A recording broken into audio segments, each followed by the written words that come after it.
राधा स्वामी जी। आज हम बात करेंगे कि रूहानी मार्ग के नियम क्या हैं और हम वहाँ तक कैसे पहुँच सकते हैं। तो वीडियो शुरू करते हैं। रूहानी मार्ग के कुछ नियम हैं। एक किसी प्रकार के बाहरमुखी रीति रिवाज नहीं, बल्कि संसार में एक सहज नेकीपूर्ण जीवन बिताने के नियम हैं।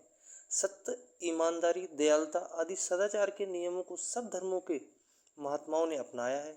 इनके पालन के साथ ही संत शाकाहारी भोजन, मादक वस्तुओं से परहेज और पवित्र नैतिक जीवन पर भी बहुत जोर देते हैं। दया, करुणा तथा सब जीवों के प्रति प्रेम संतमत के आवश्यक अंग हैं। इस मार्ग में क्रूरता, द्वेष और जीव हत्या का कोई स्थान नहीं है। कबीर कहते हैं कि सबके प्रति दया और करुणा का भाव रखना चाहिए, क्योंकि साईं के सब जीव हैं, कीड़ी कुंजर दोय। आज की वीडियो संत कबीर राधा स्वामी सत्संग व्यास की पुस्तक से लिया जा रहा है। सत्संग और सारे सत्संगी भाइयों से निवेदन है, जो ये वीडियो सुन रहे हैं उस वीडियो को अंत तक सुनें, चैनल को सब्सक्राइब करें, वीडियो को लाइक करें और अधिक से अधिक शेयर करें। तो आगे वीडियो बढ़ाते हैं। जीव हत्या और मांसाहार को धर्म के नाम पर बढ़ावा देने वाले पंडितों और मुल्लाओं की कबीर ने कठोर आलोचना की है। पंडित को संबोधित करते हुए वे कहते हैं कि तुम कुछ कुमुत में उलझे हुए हो। जीव हत्या करके तुम उसे धर्म कहते हो, तो बताओ कि अधर्म किसे कहोगे। तुम लोग एक दूसरे की सराहना मुनिवर मुनवर कहकर करते हो, तो बताओ कि कसाई किसे कहोगे। इसी प्रकार मुल्लाओं से कबीर कहते हैं कि तुम निर्दयता पूर्वक जानवरों को मारते हो और इसे हलाल कहते हो, परंतु जब खुदा के दरबार में तुम्हारे सामने तुम्हारे पापों का लेखा रखकर हिसाब पूछा जाएगा, तब तुम्हारा क्या हाल होगा। पड़वा कवन कुमित तुम लागे, जिए बधुसु धर्म कर थापू, अधर्म कहू कत भाई, आपस कहू मुनवर कर थापू, और का कहू कसाई।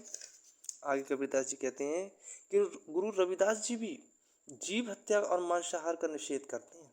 किसी जीव को न मार, हर जीव में प्रभु निवास करता है। जीव हत्या का पाप करोड़ों गायों का दान करने पर भी नहीं धुल सकता।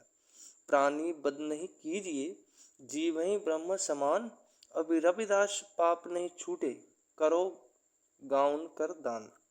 संतों के शाकाहारी भोजन का नियम कर्म सिद्धांत पर आधारित है। कार्य और कारण का कठोर नियम है कि जीव को पीड़ा पहुंचाने वाला स्वयं पीड़ा सहेगा। जीवों की हत्या करके मांस खाने वाला आगे जाकर स्वयं किसी की खुराक बनेगा। कर्मों के हर कर्ज को चुकाना ही होगा। किसी भी संत ने मांसाहार को उचित नहीं कहा है। तुलसी साहब भी कहते हैं कि पूजा पाठ, शास्त्रों का अध्ययन और विद्वता का कोई महत्व नहीं है यदि मनुष्य के हृदय में दया और प्रेम नहीं है। निर्दयी व्यक्ति संतों की वाणी का अध्ययन करते हुए भी दुर्गति से नहीं बच सकेंगे। कबीर दया भाव हृदय नहीं, ज्ञान कथे बेहद, ते नर नर कहीं जाएंगे, सुन सुन साखी शब्द। जो धर्म जानवरों की बलि, जीव हत्या और मांसाहार को उचित बतलाता है, उन धर्मों को कबीर अधर्म कहते हैं। ऐसे पापों का भार सिर पर लादकर ना तो कभी कोई मुक्ति पद को पा सका है और ना ही पा सकेगा, चाहे धर्म और शास्त्र ऐसे पापों की कितनी ही सराहना क्यों ना करें। मांसाहार की तरह ही शराब, भांग, अफीम, तंबाकू आदि का भी संत विरोध करते हैं। कबीर के शब्दों में भांग, तंबाकू, छूतरा, अफीम और शराब कहे कबीर इनको तजो, तब पावे दीदार। शराब आदि मादक पदार्थ मनुष्य के सद्गुणों का नाश करते हैं और मन को बाहर फैलाते हैं। ये अभ्यासी के लिए विष के समान है, क्योंकि ये मन को फैलाकर उसे दुनिया में उलझाकर परमार्थ से विमुख करते हैं। इनकी आदत आसानी से पड़ जाती है, परंतु आसानी से छूटती नहीं। कई धर्मों ने शराब, अफीम आदि को एक धार्मिक रिवाज के रूप में अपनाया है।